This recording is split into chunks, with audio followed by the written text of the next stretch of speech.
From The Interview to The Sausage Party, R-rated movies have usually stayed close to the audience's expectations, but some movies don't know where to draw the line. So, here are some R-rated movies that went too far. Let's get it rolling with the 2011 comedy mystery The Hangover Part 2. Some movies just try too hard to be funny, and later they end up facing heavy criticism. Like this Todd Phillips movie was full of lame jokes and homophobia. Anyway, do you remember watching the first movie? I bet you do. Now go back to your memories of The Hangover. You'll recall that the trio found out Ed Helms' character Stu tied the knot with a call girl named Jade. Well, the sequel jumped so many levels just to leave the audience in shock. The movie revealed that he had been intimate with a trans performer, and his friends labeled it disgusting. Eagle-eyed viewers were quick in realizing that it's an example of how the movie is using transphobia just to compensate for their comedy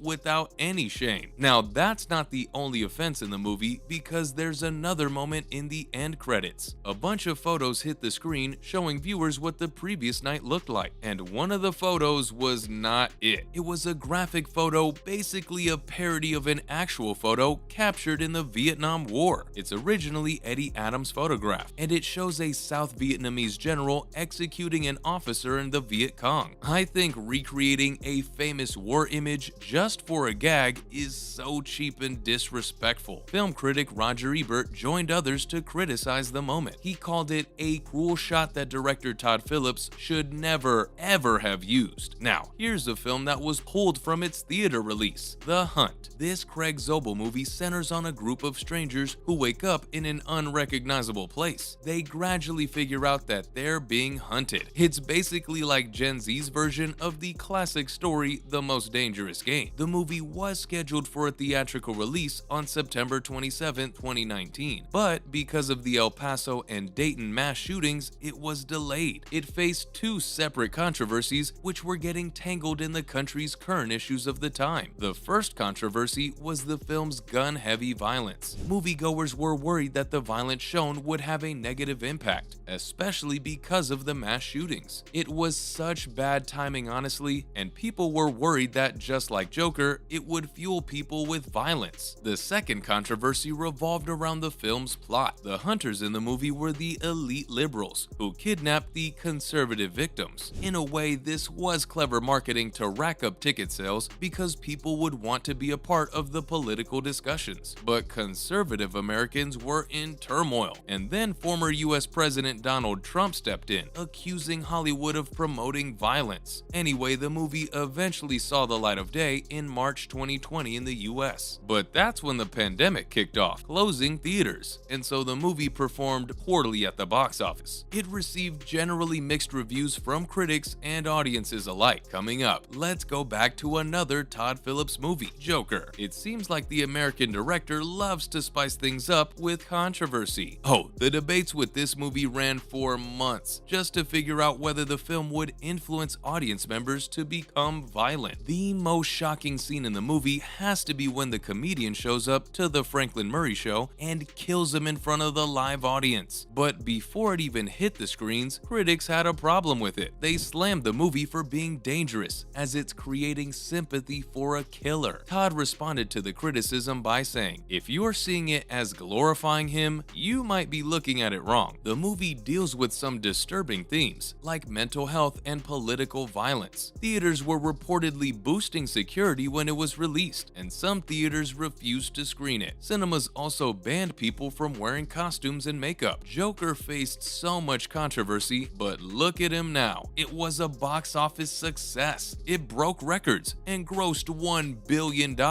becoming the highest grossing movie ever. Joaquin Phoenix earned an Oscar for Best Actor for his outstanding performance. Moving forward, let's take a look at Lars von Trier's movie that made headlines with its festival release, The House That Jack Built. The director should be synonymous with the word controversy. He has multiple 2010s films which were under fire by fans and critics. Like his two-part movie, Nymphomania sent everyone into chaos with the explicit, unsimulated physical intimacy scenes. But The House That Jack Built made headlines with its Cannes Film Festival world premiere. Critics say it's fake, but apparently hundreds of people walked out of the premiere. They just couldn't watch watch it, and some scenes included a duck's leg being cut off. Whoa! PETA had to step in, and they quickly clarified that they used a prop for the scene, so no ducks were harmed in the making of this movie. But there are some super violent scenes involving women, like a woman's breast getting chopped off. The lead character murders 2 children with a sniper. I think these scenes should have been left within the walls of the production house. I don't even know how this movie landed an R rating. It went too far and should have been rated NC-17, guys. Can you imagine parents accompanying their children through this psychological horror mess? This is easily one of the decade's most shocking movies. It was labeled controversial even before it was released. Coming up, let's bring up a movie that really upset North Korea, The Interview. Getting the controversial stamp on this action comedy was inevitable. It's famous for the wrong reasons. Just go back and look at the 2014 movie's plot. Seth Rogen and James Franco play 2 American journalists who have an interview with the North Korean leader. Then they get hired by the CIA to assassinate him. North Korea was not happy with this plot, leading to negative responses from the country. Trust me, nobody would be happy to see their leader die. The political plot was meant to cause chaos, and I think it did, because the movie led to a hack, and several people think North Korea was behind it. In 2014, Sony Pictures got hacked, and everything like copies of unreleased movies, private emails, and sensitive information leaked. The hackers were threatening violence against theaters that would screen the movie. Sony had to pull the movie from its nationwide theatrical release, turning to video on demand. Hollywood is sure the country hacked the studio because of the controversy. Finally, let's move toward another movie project with Seth Rogen, Sausage Party. After watching this movie, I got low-key worried every time I visited a grocery store. I kept wondering if the items were thinking about racial stereotypes and intimacy. If a Sausage Party character heard me, they'd be screaming yes. The movie centers on the time when food items come alive, and that's when the lights are out, of course. They dream of being purchased to reach the great beyond, but they don't know their destiny. Anyways, the movie earned a positive reception, and it was the talk of the town during 2016.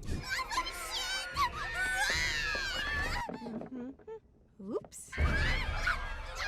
But now when I think about it, I can't believe it got released, because look at the sleazy humor and offensive jokes, guys. But the most shocking element had to be the racial stereotypes carefully mashed into the film. Anti-Muslim, anti-Semitic, Native Americans, there wasn't a group that the movie didn't use as a punchline. That's all I've got on R-rated movies that went too far. Thanks for watching, and I'll see you next time.